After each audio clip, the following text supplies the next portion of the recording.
Meanwhile, EvilJeff is in some kind of coffee shop ordering a coffee. Hey, hi. I was wondering if I could get just like a frappuccino with no extra problem. whipped cream. Here you go. Oh my God, are you Robert Downey Jr.? That's right. I don't like this. This is too much Robert Downey Jr. He's everywhere. Hey, Can the police come? Please. Yes, I came right away. I'm Officer Robert Downey Jr. No, not the police. No. Get away from me. Get away from me. I gotta get out of here. Oh God, it's a little dog. Hey, little dog. Wait a minute. It's Robert Downey Jr. Run. No. Ah! Woo. Sir, wake up. You were hit by a car, but you're going to live. Wait, are you? No, I'm just a regular guy. Oh, thank God. But behind I am dying. No, I think I'm in heaven. Hello, I'm God. God, wait, pull that beard down. Hey, it's me, Robert Downey Jr. I'm playing Dr. Doom.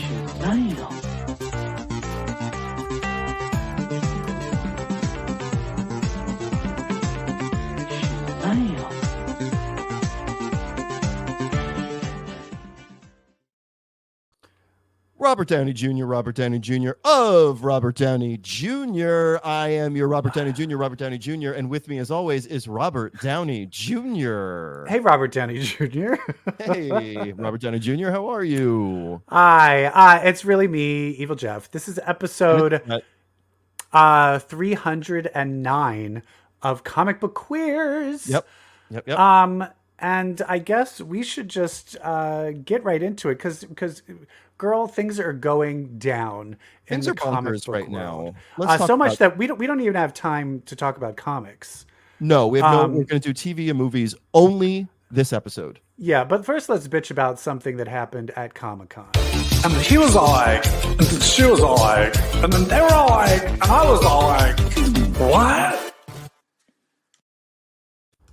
All right. So well, I think before we get into Robert Downey Jr., I think we want to talk about the trailer that has leaked online that was showed at Comic-Con. Now, when I tried to send you a link, it was already taken down because it's just people filming from their phones. Did you see the link I sent you where somebody and then posted that it? one? And so you were okay, yeah. Oh, that's right, you did. So you have watched it. So I have seen it. But it was they did a trick where they showed the Deadpool trailer, but then in the corner in a little thumbnail was their recording of the Fantastic. So I saw it in like a little bitty thumbnail, but we know enough. We surmised. So yeah, let's talk about Fantastic Four. There's an image of them. Now, here's the thing: is we kept saying, "Oh, it's like this very Norman Rockwell ads." And like it was like a kind of very Norman Rockwell paintings for all of Americana. Yes. And it looks like that is kind of how the movie is. Does this movie take place in the late 50s, early 60s? It looks like it might. Now, Marvel may be doing something with this trailer and only showing us, say, the first 20 minutes of the movie. So they could start out in this very vibrant, very bright, very kind of Pleasantville at the end of that movie. Take on life, a society. I don't know. It's very colorful. It's very early 60s. I mean, even the clothes look like the 60s. The astronaut outfits. I'm also wondering if it's like an interstellar type of thing where they go off into space and then they come back and like 50 years have passed or something. Thinking it might. Like this feels like it could be a little Wizard of Ozzy. Unless, listen, they take a creative risk and set the whole movie in 1963. I'm going to tell you this. I feel the fact that this is kind of a bold take. I am here for it. I'm kind of excited. I'm kind of excited. I really am. We like when it's different creators. Well, this is Matt Shakman who directed WandaVision, but someone we want to see more from. I'll put it that way. A creator. But I mean, the fact that he was able to pull WandaVision together, when we heard about how nuts trying to put an MCU TV show on was, and that he was able still to create that and have it be so cohesive and good, I have high hopes for him. Especially with the 60s aesthetic, which we saw him put up very successfully in that show. Yes. And of course, how can you go wrong with Pedro Pascal? Well, I mean, I don't know. We might. I still think it's an odd choice for Reed. It is. It is. But I don't know. And I just saw before Deadpool, they had the trailer to Gladiator 2. Yes. Gladiator! Remember when Elizabeth Taylor almost ruined Gladiator 2 with Pedro Pascal and Mescal. In the Joaquin Phoenix role, and Paul Mescal. Mescal.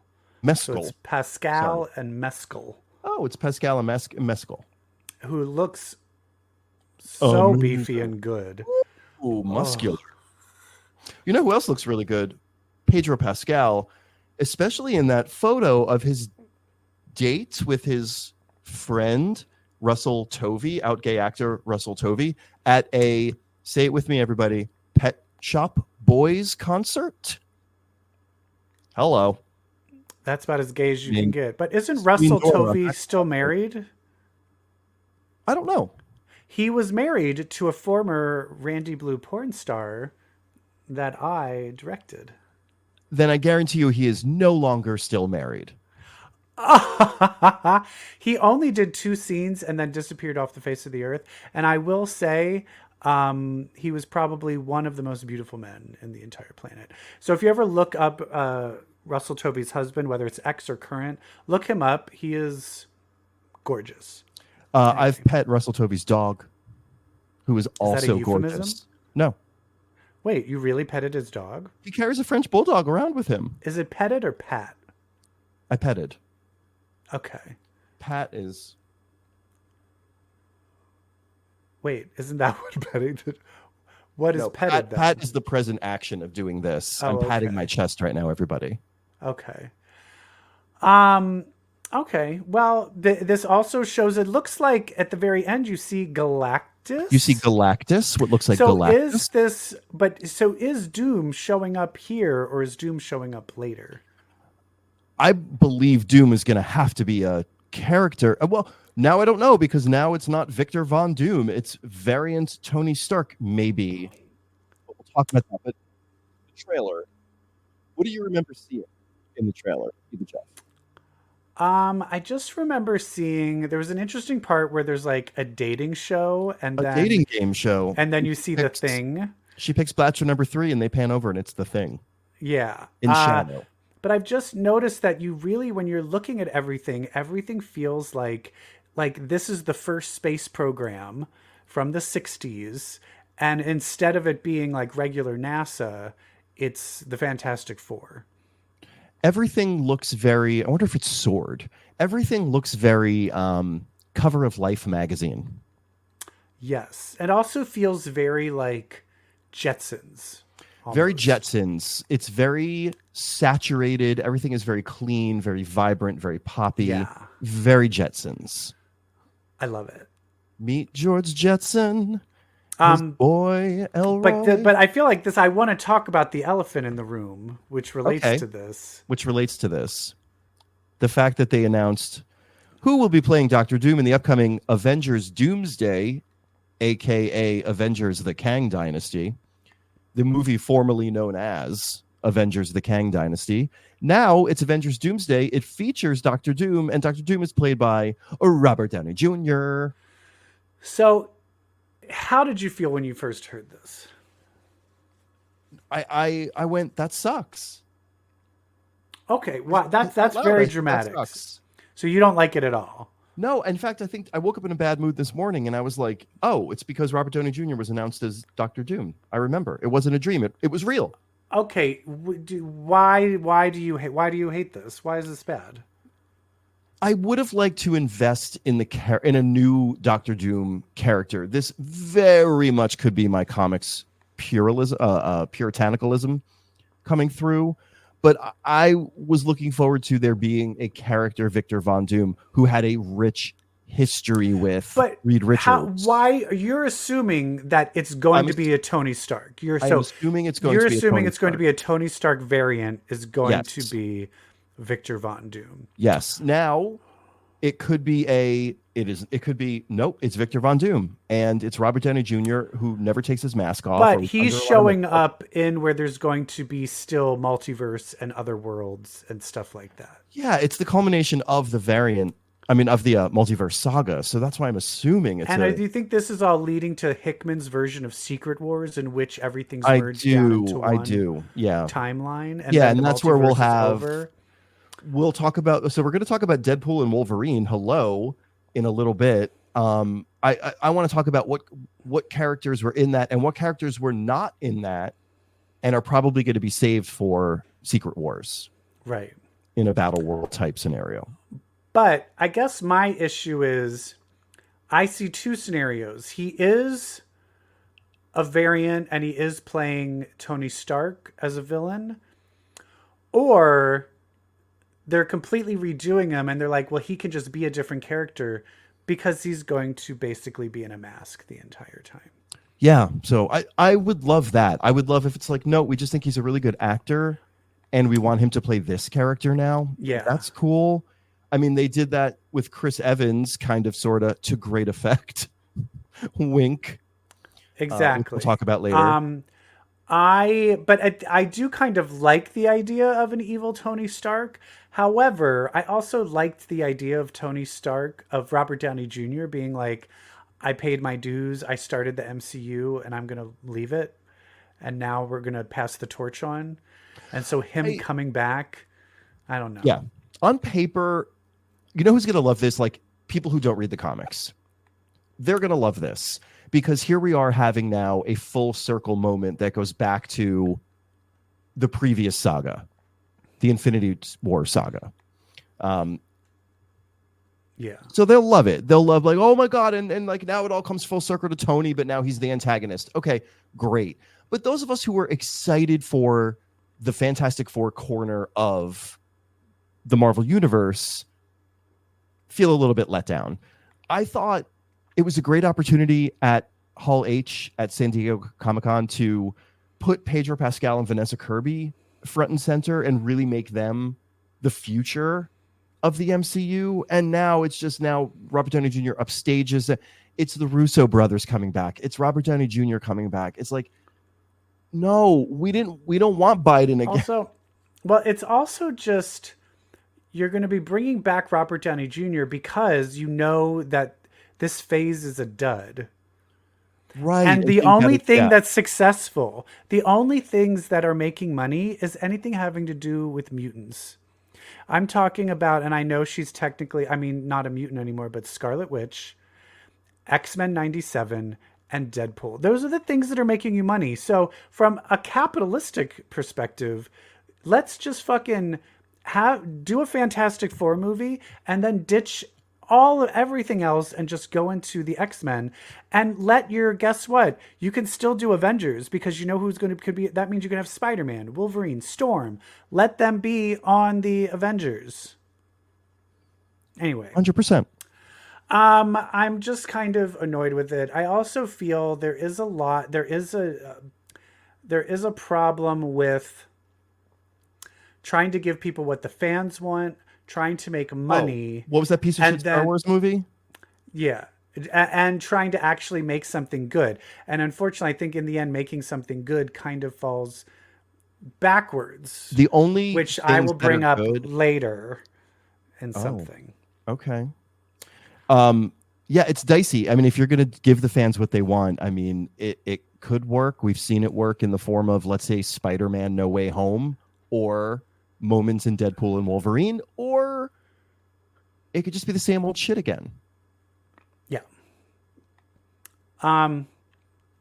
Yeah. Is there any other Comic-Con news coming out? I'm trying to think of what book announcements. They dove deeper into the Psylocke solo, which is interesting. I mean, listen, here's a silver lining of the post-Krakoa X-Men lineup. Solo titles for Jean Grey, Storm, Dazzler, Mystique, X-23 was also, Laura Kinney Wolverine was just announced, and Psylocke. That's 6 X-women that have got solo titles, whether some are ongoing or not. That's pretty great. Yeah. Love it. We saw a lineup for the West Coast Avengers, which they alluded to at the end of Invincible Iron Man. Who's going to be in that? It's Iron Man, Rhodey. Man, there's a. I don't want to give away the next 2 yet before thinking. It's 5 total. I can't. Is think it of the 3 third. from the? Is it the Sandman and like? Are they? No, it's not. They weren't on the lineup cover. It's Tony, War Machine, Firestar. Oh, How about that? That's pretty cool. okay. Another female hero. I can't remember who right now. I'm going to look it up in a second. And here's the 5th member, which is wild. Ultron. But didn't Ultron merge with Hank Pym? I think that's not a thing anymore. So it's just Ultron. Just Ultron, and he's like looking for like some sort of redemption. I'm like, what? He is? Just do Vision. Just do Vision. What about, what's her name? Tigra? Who's the tiger lady? Tigra? You mean Tigra? Wasn't she on Avengers West Coast she's at like one point? She's big, well, she's huge in Blood Hunt, I'll tell you that. Oh, okay. And she really teams up with a Moon Knight character named Hunter's Moon. They're like a monster hunting squad or duo. A munter hunting? A munter hunting. She's a hunting mother. She's shitting on the Blood Mother toilet. Okay. Blood Mother. Oh, how can I forget? It's Miss Jessica Drew, aka the Spider Woman.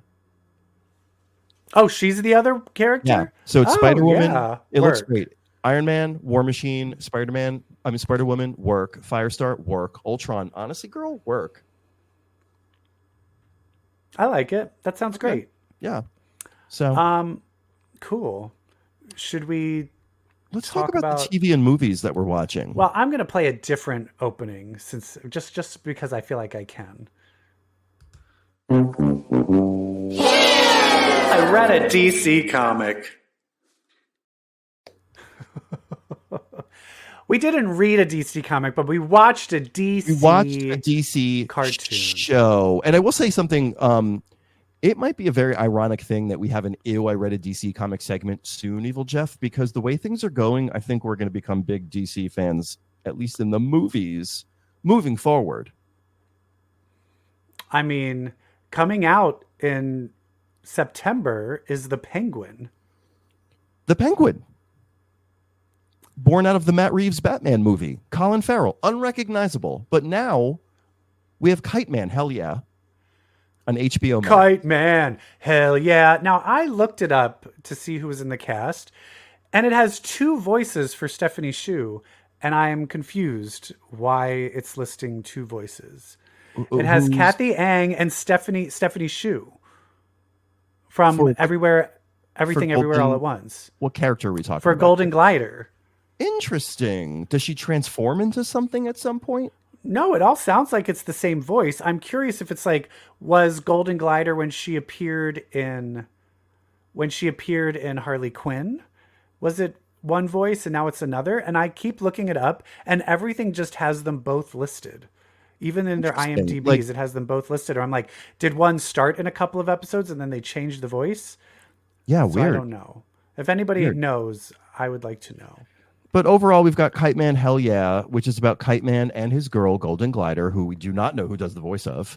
And it's just basically Kite Man trying to, make it out there on his own. It is a spin-off of Harley Quinn, which we loved. It's the same animation style. It's, and I'm going to tread lightly here, the same comedy style. But it's something's missing. But something's missing. We're to say, is that our headline? As funny. Yeah, it's not as funny. It's not as funny. Right. I think the problem is, I think they spun off the wrong character. I agree. Kite Man and the other characters is a main character in the show. It should have been Bane. I think Bane's best in small doses, but okay. Oh, really? I love it. And James Adomian, who does the voice for Bane. Remember, I don't know if you remember, he did an amazing Bernie Sanders back in the day. I don't remember, but I've met him a few times. He's was in the gay comedy world. He's a gay clown. Yeah. and he's very, very funny. I think Bane is more interesting. I think Kite Man, I think Golden Glider is honestly more interesting. Kite Man plays really funny almost on the side. And so I think maybe they're setting this up where he's the main focus for a bit, but then it's really the side characters that all come to shine and he just kind of bounces off all of them. Yeah, it's kind of one of those, like, the name a show where the main character is the worst character, you know, the one you care about. Yeah, I mean, and they're kind of in a way like Extraordinary. The main character doesn't have any powers while everyone else does. Like, he also just has lame powers. But the main focus is that I want to save a bar and make my relationship work. Right. The want here is like pretty. The stakes are really, really low. Yeah. And then it just being like, it's like Cheers, but with X-Men villains. I'm not X-Men, with DC villains. It's just. Yeah. And just, again, the writing is not there. There is a certain magic in Harley Quinn that just, it does not feel like was captured. Yeah. And it did. Here. It actually, it has funny. The worst thing happened that could happen for me. And I was a little tired, but I felt I dozed off while watching the second episode. Yeah. And that's not it was good. Hard to focus on that second. So I've seen 2 episodes. I believe that's all. I watched the third one. The third one was definitely the funniest. Okay.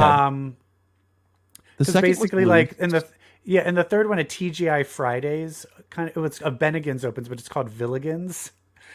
And it's all villain themed, and they're like, you know, taking all of their business. And that one actually was kind of funny, but still it was just like yeah. An occasional smile. But they did say you have to watch this because this is the plot, and this is going to lead straight to next season into Harley Quinn season. Well, you have to watch it. The other thing is, the supporting characters in the show are not nearly as strong, and it sucks that we're comparing the show to Harley Quinn, and that's our basic review. But you know, you've got King Shark, you've got Riddler, like you've got so many characters that keep showing up in Harley Quinn that are just so great. And here, I think Golden Glider is kind of like a character you don't really connect to. We talked about Kite Man. You know, they introduced Darkseid's daughter as somebody who works at the bar now. Meh. You know, and we love, you know, we love a bitchy hot girl, and still meh. I mean, even Darkseid himself, like, one of the great things about these shows are the odd choices they make for the voice and the persona of characters. And so you've got, you know, big potential in how you do Darkseid, and it just comes across as just kind of meh. Yeah. But, you know, still watch it. It's not bad. I think it's just, maybe it just needs to find its footing. It needs to get out from under Harley Quinn's shadow somehow. Yeah. Does that lead us to talk about something? Now we're at our main event, everybody. Welcome to Comic Book Queer's Legacy, the official Deadpool and Wolverine review show. What you watching? Is it me naked? No? Oh, fine. All right, there they are. Deadpool and Wolverine. Hugh Jackman is back. Ryan Reynolds is back. They're back. And is the MCU back? Well, it's every other movie, so yeah. All right. Meaning the MCU is dead. The MCU is back. The MCU is dead. So now we're on back. But then we saw Robert Downey Jr. and we're like dead. So now we're on back. Now we're on back. Now I'm on my back. Now the MCU is back. Oh, legs I'm on my back. Lifted. So, bitch, I saw this twice. Okay. Are we gonna 1, 2, 3 it? Yeah, let's 1, 2, 3 Okay, you give me the 1, 2, 3. All right, ready? A 1, a 2, a 1, 2, 3. Loved it. It was good. I loved it. I loved it because it satisfied all of my fanboy. The cameos and fanboy and jokes were A+. A+. If I then had to start nitpicking at plot and the actual story, then I will say this is it's in the list of the 3 Deadpool movies. This is number 3 for me. agree. You know what? I think this is the top one for me. This is the top. This is your favorite one? Yeah, I think so. Oh. Yeah, the second one, anytime it's about like your relationship with a kid, I'm like, can we do something else? The kid from what was that first Taika Waititi movie? That kid in Deadpool 2 kind of annoyed the hell out of me. Okay. I felt he wasn't like a main focus though. Yeah. And then one, it just, but there's been so much done now. One just feels so simple. Yeah. My thing though is I think a lot of this so relied on all of the cameos and jokes that sometimes you're like, wow, they're just still in the void. Like there just wasn't a lot happening. And in the big realm of things, I will say this. This is the other thing. I was really hoping that we're finally bringing Deadpool into the MCU. But in the end, it had nothing to do zero effect on the MCU. So I really felt it needed a little bit of effect. And I hated that. This was very not forward facing. Like there weren't even your typical teasing or previewing things in the end credits. The end credits were all backwards facing. They were all about putting a bow, putting closure, paying homage, as was the movie, to the Fox universe. And as much as I love this movie, and the reason I loved it is because I didn't give a shit about the plot. Like I go to Deadpool for the action and the jokes. And that's what I'm saying. And that is great, which is why I did like the movie. Yeah. I gave this on Letterboxd, I gave it 3 stars. Yeah. I did not give it like more than that because I did feel, because that's the thing is when I watched it with my other friends and my husband, they did not get a lot of the jokes. You have to really so they were kind of like, just kind of like nothing really happened and it didn't really matter. And I was like, okay, I get that. But there were parts where I'm like clapping and like, same. I mean, when we see Wolverine crucified on the X, one of my favorite Uncanny X-Men covers. I screamed because that's one of my favorite issues of a comic book of all time. Exactly. It's so good. And so and it looked gorgeous. Like the visuals of that looked gorgeous. Oh, please. When we saw, so there is so he's Deadpool. Let's back up. For those of you who haven't seen it, the movie Deadpool and Wolverine is about the fact that Deadpool, his Fox universe, is dying because it lost its anchor being when Logan died in the movie Logan. And so Logan, in that movie Logan, which also took place in the future. Took place in the future, but we're going to ignore that. And also, but in addition to that Fox world, there still are Avengers. Are there? Yeah, because he went to join the Avengers. No, he got rejected. He went to MCU to do that. Oh, so he'd left the dimension and went to a different dimension to do that? And he did it. They never explain how. That was one thing. Oh, okay. Because I felt like he's Earth 616. Oh, you're right. It did say Earth was 616. Yeah. Okay, you're right. So he got rejected from the Avengers, and then he ends up breaking up with his girlfriend, who also, she was pointless. Why was she even in it? I guess why is she in any of them? She's his motivation, typical. But in the end, because Wolverine's an anchor being for that universe, in order to save it, he needs to bring back a Wolverine. And the villain here in the beginning is Mr. Paradox, played by the guy who just won the Emmy for Succession, Mr. Darcy from Pride and Prejudice. That's right. Mr. Darcy from the Keira Knightley Pride and Prejudice. I don't remember what his name is. Matthew McFadden. I thought McFadden, I believe. I thought he was great. I thought he was hilarious. He is great. He's also very handsome, which helps everything. I thought he was really funny. I loved his line delivery. It did feel like it wasn't as big for a feature film. Like he would have killed it if this was Loki, the TV show, which it felt like it was sometimes. Yes. He really would have killed it there. But I don't know. I think his performance was so good, it got a little lost in how big the rest of the movie was.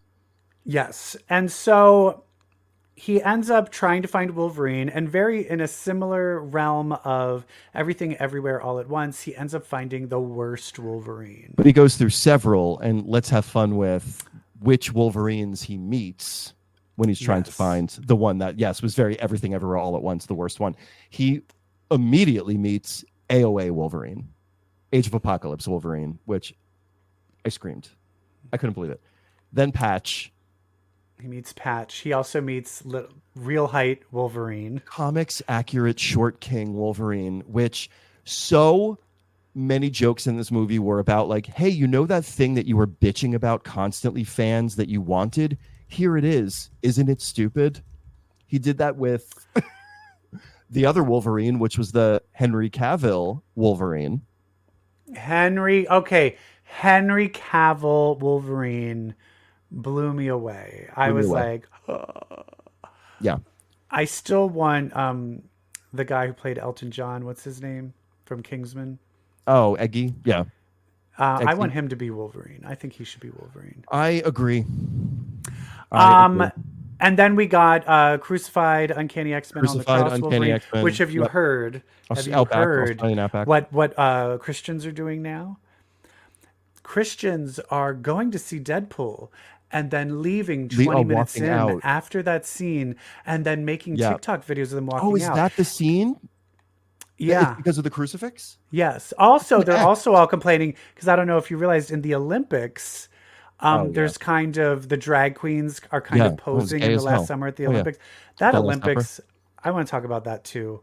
We'll maybe talk about that afterwards. Did you watch it? I haven't seen the opening ceremony yet. Oh, okay. I didn't like it. Okay. And I was in the minority when I was watching it with people. But do you know how tall is Wolverine? Do you know? I just looked it up in the comics. Isn't he like 5'6"? He's 5'3". Oh God, come on. That's too short. Well, that's what he is. It's too short. I liked it. I liked it when he's shorter than Storm. I like that. It's hot. It's hot. But 5'3" is too short. You could be 5'8" and be shorter than Storm. But he ends up getting Hugh Jackman, and Hugh Jackman eats this part up. The chemistry between him, and I will say, people can shit on Ryan Reynolds, and I can get it if like his type of humor can be grating to you. I mean, there are a few moments where gay is the punchline with Deadpool movies.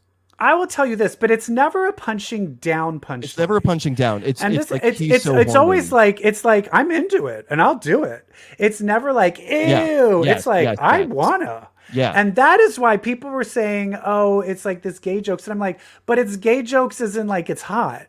And I'm like, you know, where he's like getting turned on. The joke is he's horny right now. Yeah. And even Wolverine is never like, ugh. Like no one's sitting there going even Steve Rogers' wink was like just the subtle push off when he was getting dry humped by Deadpool.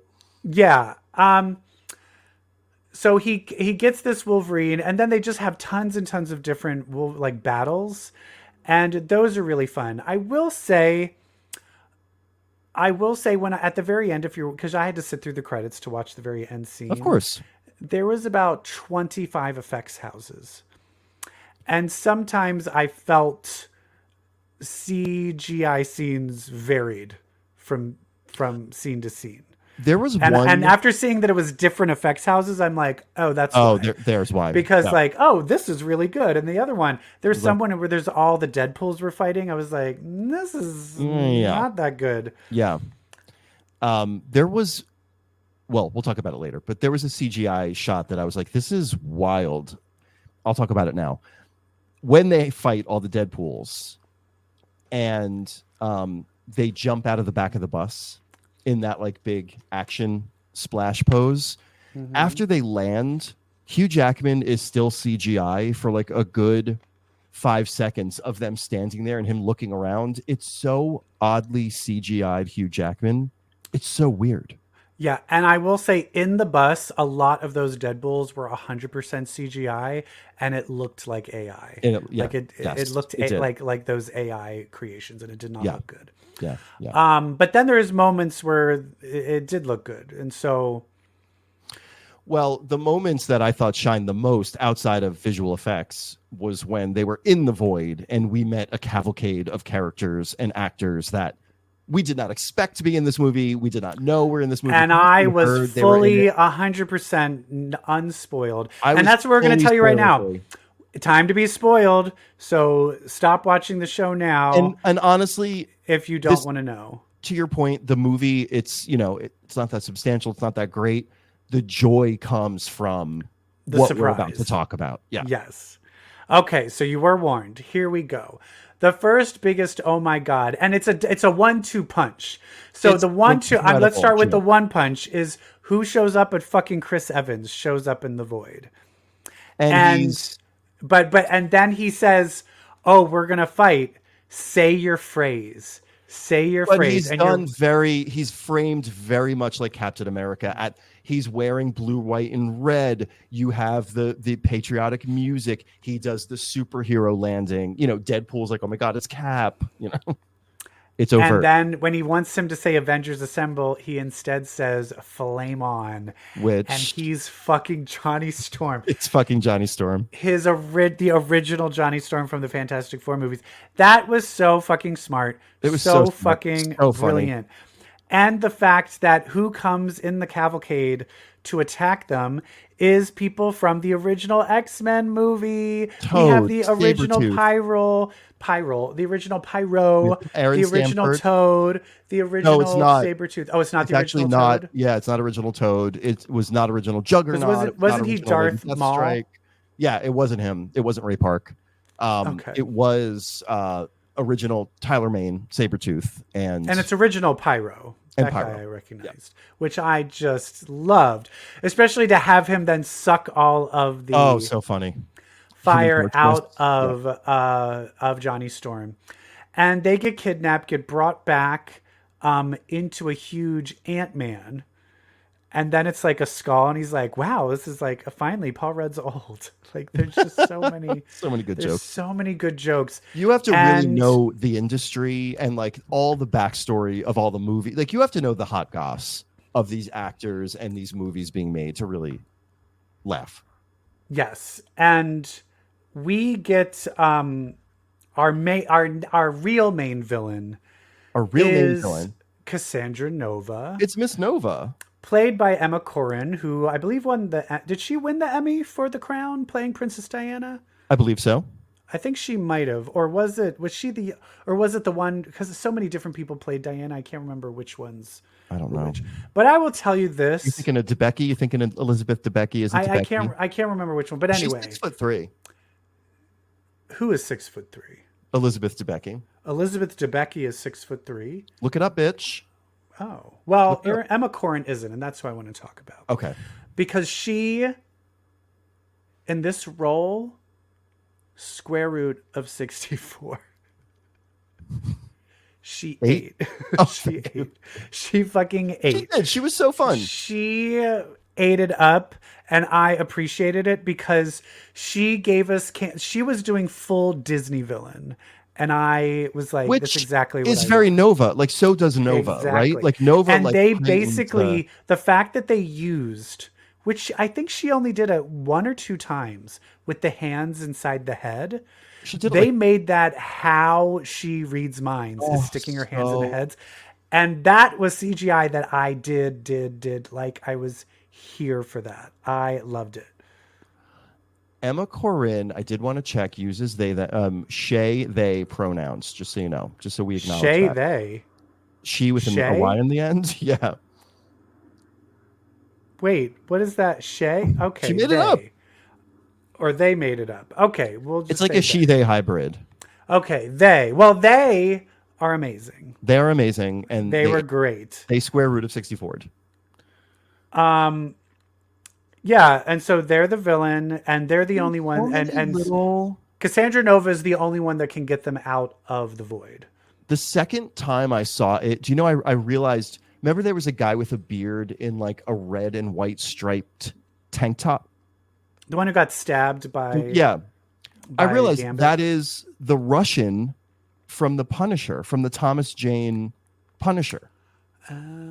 Originally played by WWE wrestler, what's his face? Kevin something. Sorbo? No, not that piece of shit. No, he's a horrible piece Kevin of shit. Nash. Kevin Nash, right? Which Punisher was that? That was the I thought it was the one that used to be married to the guy that was in Hung. Patricia Arquette. Thomas Jane, but there was one before him? No, Dolph Lundgren. Oh, yeah, that's who I was thinking of. Oh, okay. Dolph Lundgren. No, but this was the Thomas Jane Punisher. He was like the main henchman. Okay. Was that the same actor? No. Or just the same character? Same character. I recognized the tank top. They should have brought Thomas Jane back. That would have been a really fun cameo. And they had like a good solid Punisher joke in there. Yeah, he was apparently there. And that's where we end up finding out there's like a little cavalcade of rebels.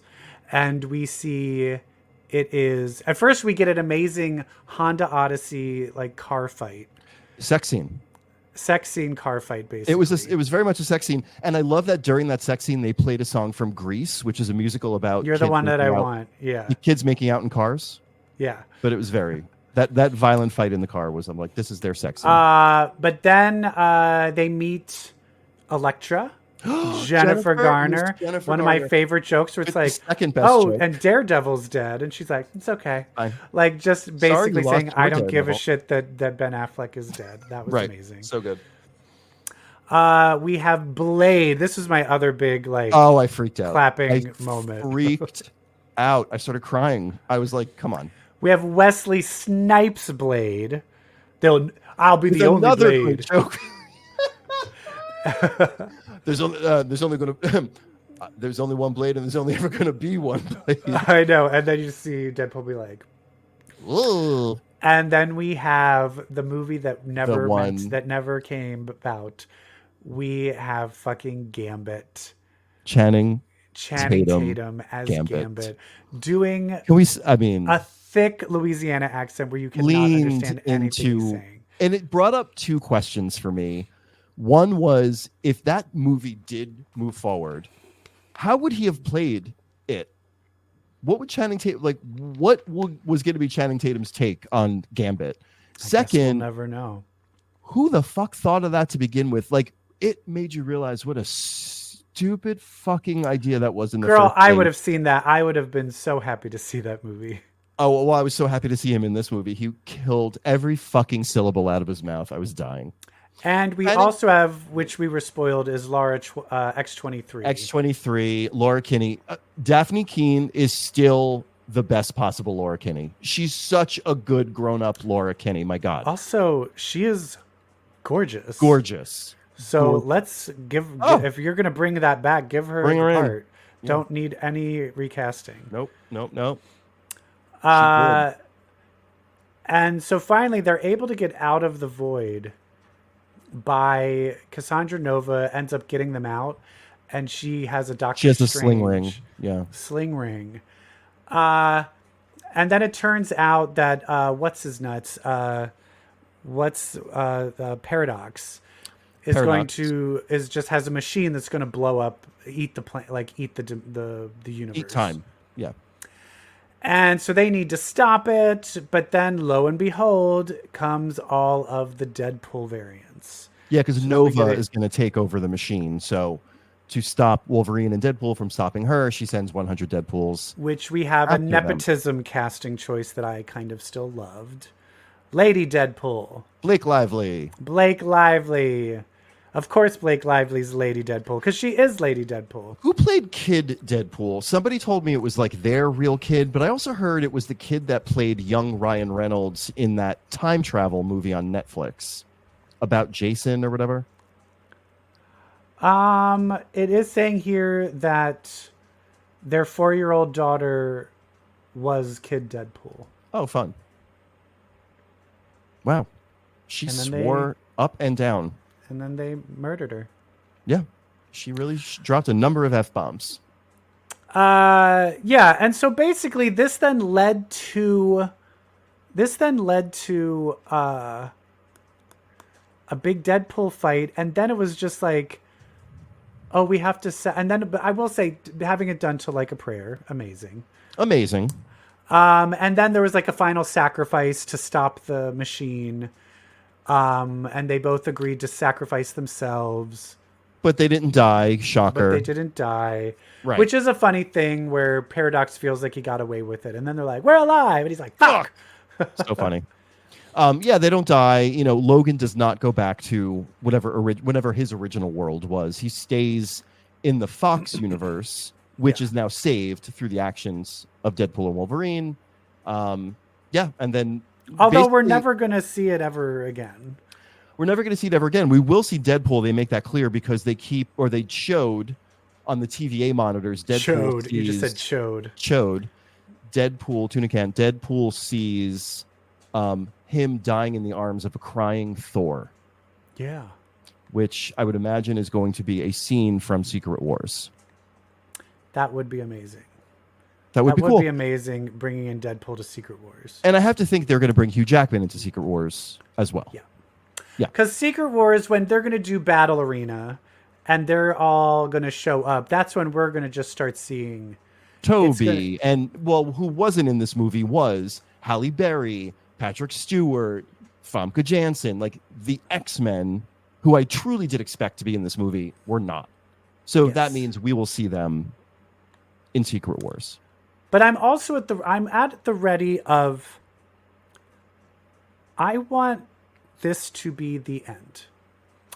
I want this Avengers Secret Wars to keep be going.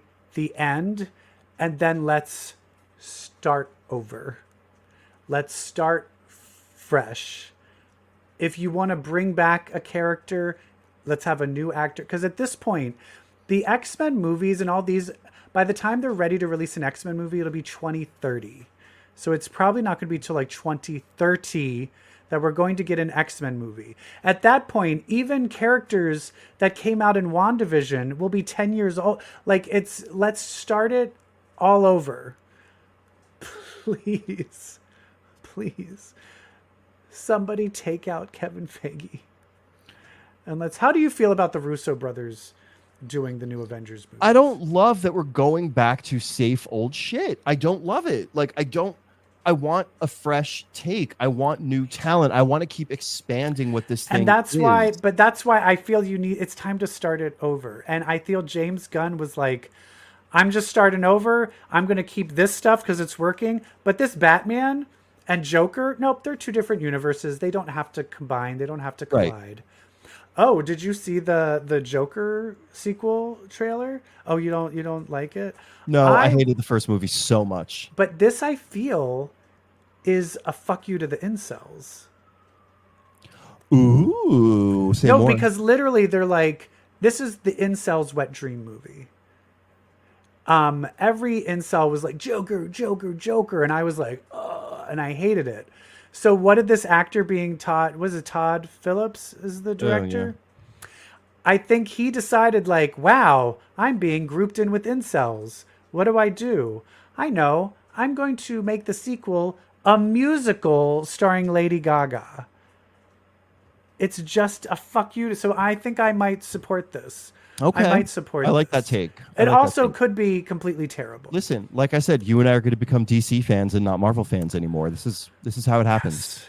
So I'm excited for that. I also want to talk about, do you have anything else you want to say about this? No, I don't. I want to talk about Madeline Ashton. No. Wait, what else did I say? I said I wanted to talk about something else. There's something... What else is in the news? Well, there is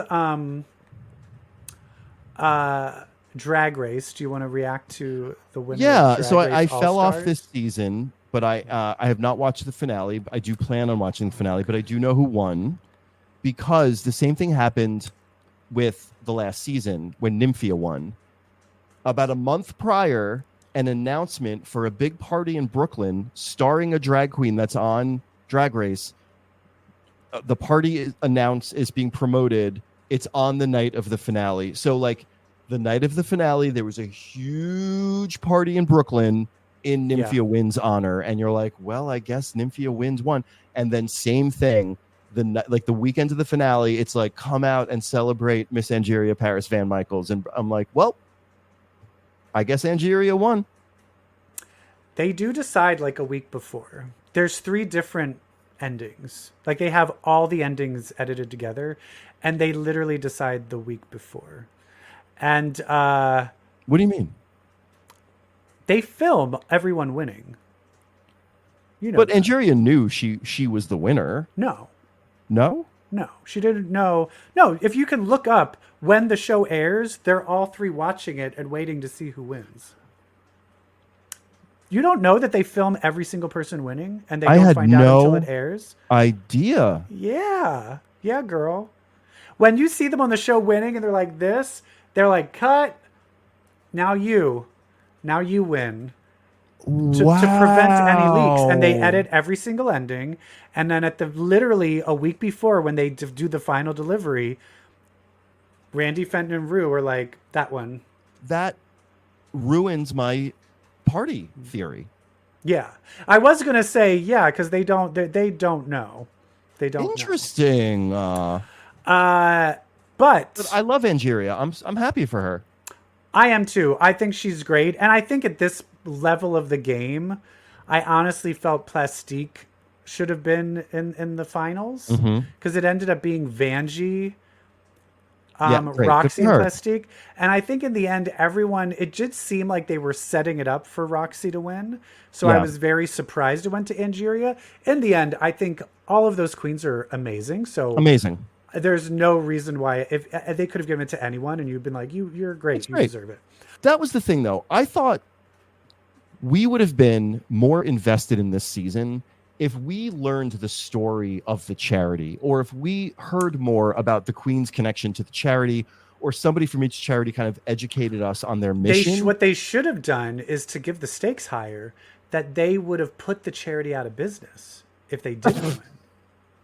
And then there would have been real, and then it would be their fault. Yeah. So then that brings the stakes up. Did the Queen get any money for herself? Like, it should have been like, we're going to give $100,000. They're paid like, they were paid money to get the outfits. Yeah. And they were paid money to participate. But so they were paid a shit ton of money. Would the audience have cared more if they didn't have to buy their outfits? So okay. If the Queen made $100,000 and the charity got $100,000, would the audience have cared more? Would the stakes have been higher? Shrug. Yeah. Shrug. Who knows? But listen, you know what else I want to talk about? Yeah, what? The boyfriend. Oh, you started watching it? Are you caught up? I think I'm like 2 episodes behind. Oh, that's where. Can I tell you who I'm sick of? Shun. Yes. Girl, you need to watch these last 2 episodes, because he makes a full redemption arc. Okay. Also, Kai. I just found out Kai is like 22. I'm like, girl, no, you were doing it right. You were slutty. You were playing. Do that. Don't fall into this. I need a family. Oh. But I'll tell you this. Watch these other 2 episodes, because they have this reconnection that's kind of... The fact that they caught it all on camera is kind of like... I was literally like there's some smoochy stuff. Let me well, I'm excited for that, but let me tell you the one thing I'm the most confounded by. What's wrong with Taehan? What's going on, everybody? Why are we not jumping? I would be on him. I think there's to the point where he calls the police. What? There's a sad he's Korean. I think it's racism. Oh shit. I think it's racism. I thought it was because it was ageism. I thought it was because he was 34. No. But then also, I think, isn't Usak like 36? Yeah. And Genzi, he's 34 too. But I'll tell you this. Usak and Genzi get together, please. There's a development on that too. You need to watch these last 2 episodes, bitch. But you know, I don't know what's gonna. But poor Kazuto, is that Kazuto? That's he is gorgeous. It also just watching the difference between how Western dating shows work and Eastern dating shows work, you realize, oh, in Japan, they can go being home. an introvert is it. He's yeah. so quiet. Oh, He's yeah. introverted. Where in a Western dating show, you're like, you never talk. Why don't you fucking get lost, bitch? Right. What's your problem? Oh, Right. what, you don't want to have fun? Like, being loud, like even Shun didn't like Die because he was like, oh, like, ah, yay, I'm having fun. And he's like... And I also think Taehan, in the beginning where he took over like the naming of the business, I think that turned people off. I think it turned a lot of people off. Yeah. They need to also, he's not there a lot. He keeps on like going away. Well, so many of them are like, I'm taking a week off. I'm like, you're there for a month. What's happening? No. You need to be trapped there. Zudo is like, I got to go to work. I'm like, bitch, you're on a reality show. And then it's like, I got to go to work. They keep showing the scene from, what's it, Hidden Figures with Taraji P. Henson being like, I work day and night for a cup of coffee. And it's just like Kazuto after he works all day and then is forced to go work the coffee shop because everybody wants to fuck him. So funny. I'm telling you, everybody, watch The Boyfriend on Netflix. It's riveting. It's riveting. Very slow, but riveting. You get, and I'm so excited because we're watching the English dub, but I'm so excited to, after the show is over, to watch a meaningful amount, maybe an episode, in their original Japanese voices because I have to watch it. I have to watch it in the subs. I can't do the dubs. I know. I tried the subs and I was like, I think I want to do the dubs, but now I'm like, but I want to hear what their voices really sound like. Yeah, that's what I need. Yeah. And the Korean one, His Man, the 3rd season of that is coming to an end, which is on IQ. And that one also just has me in a death grip. And everybody is crying and emotional. That one, I wish they were a little more dirty. They're just so, like, everyone's so, like, come on, just fucking make out. Make out! But yeah, love. Although watching it with your partner, you're just like, aren't you glad we don't have to date again? Yes. The idea of having to date to like actually... I don't think I would. To actually, like, is he going to call? I don't think I would. Does he like me? I'm so happy I don't have to do that ever again. Cat lady. Oh if, my God forbid God. anything happens to my husband, cat lady, moving forward, I'm not dating.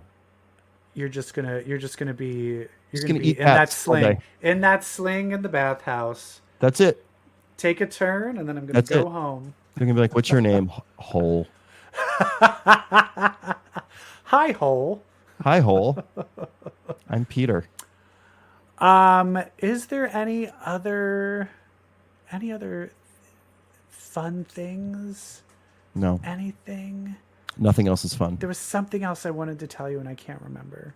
But I guess it wasn't that important if I don't remember. The political climate sure did turn around. Well, it's right now, Kamala.